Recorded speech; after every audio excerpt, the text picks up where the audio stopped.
Do not forget to follow us on all our social media platforms and subscribe to our YouTube channel. Turn on the notification button to get notified on our videos. Thank you.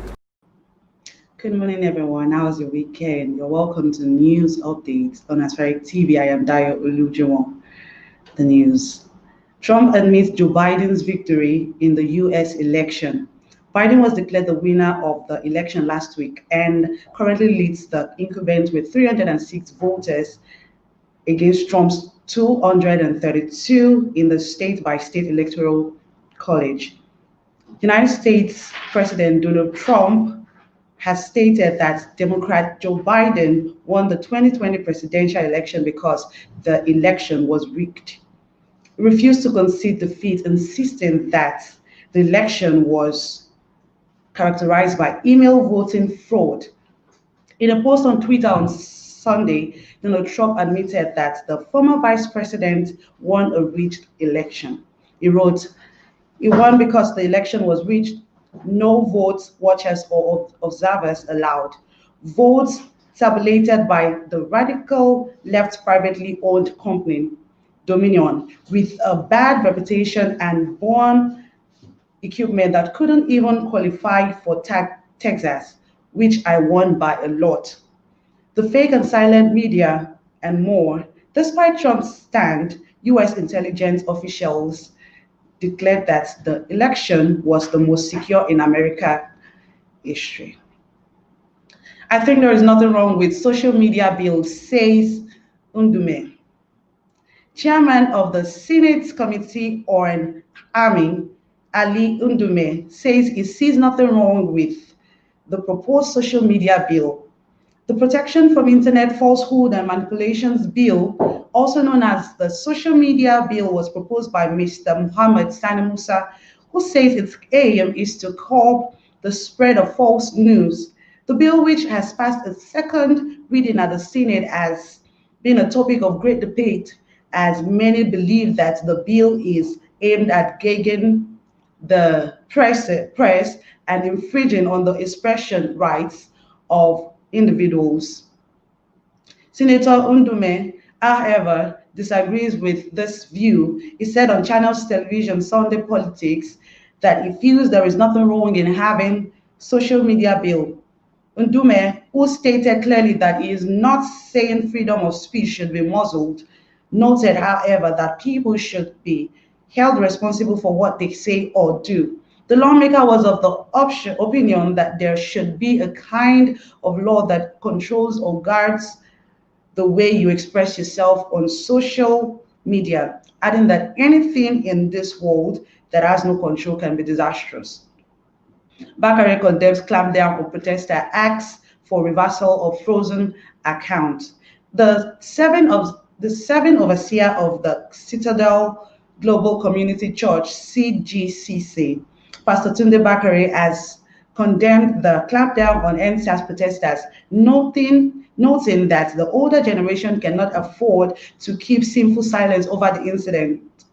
Bakare, who disclosed this in an address in his church on Sunday, also condemned the freezing on account of NSAS promoters, describing it as some of the actions recently taken by the government, which needs to be reversed.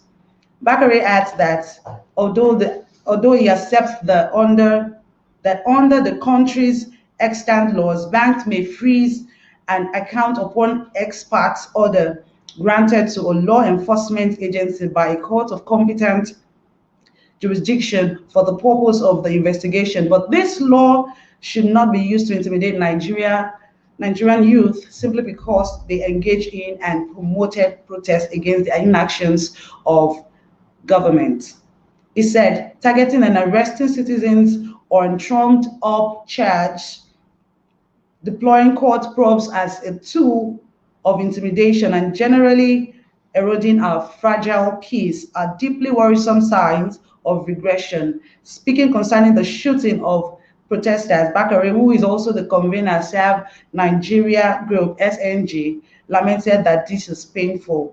As I reminisced on the unfortunate incident of the shooting of unarmed protesters by Nigerian soldiers, I recalled with solemnity solemnity how I almost lost my life in the Alimos Go protest as armed policemen fired live bullets into a crowd of students protesting peacefully.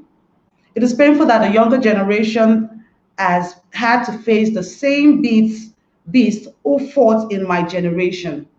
This is why we cannot afford to keep sinful silence when the youths of our nation are being oppressed by Nigerian state that is supposed to protect them, Bakare said.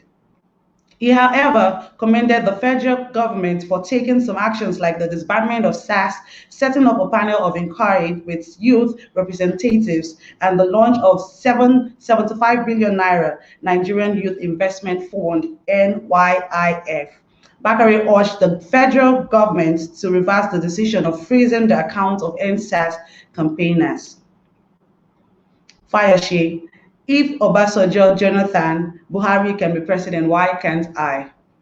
Former governor of Ekiti State and chieftain of the People's Democratic Party, PDP, Ayodele Fayose, has said that he wants to become Nigeria's president or a pastor.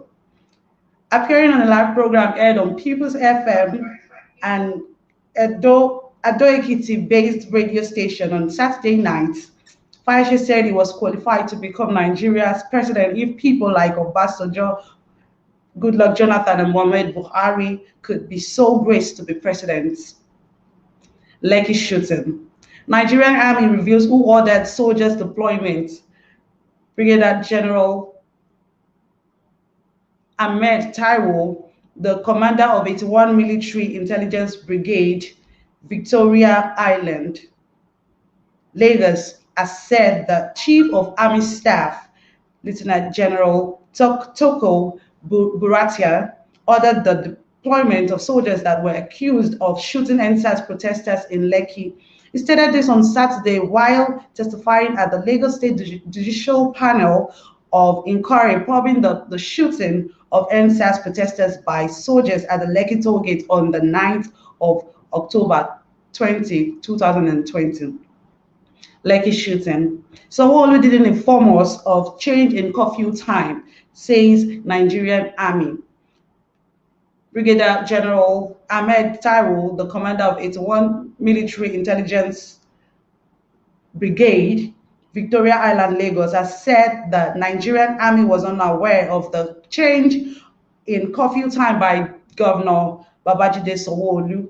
He stated this on Saturday while testifying at the Lagos State Judicial Panel of Inquiry probing the shooting of NSAS protesters by soldiers at the Lekki toll gate on the 9th of October 2020. Looting. Lagos Police Command arrests 720 people.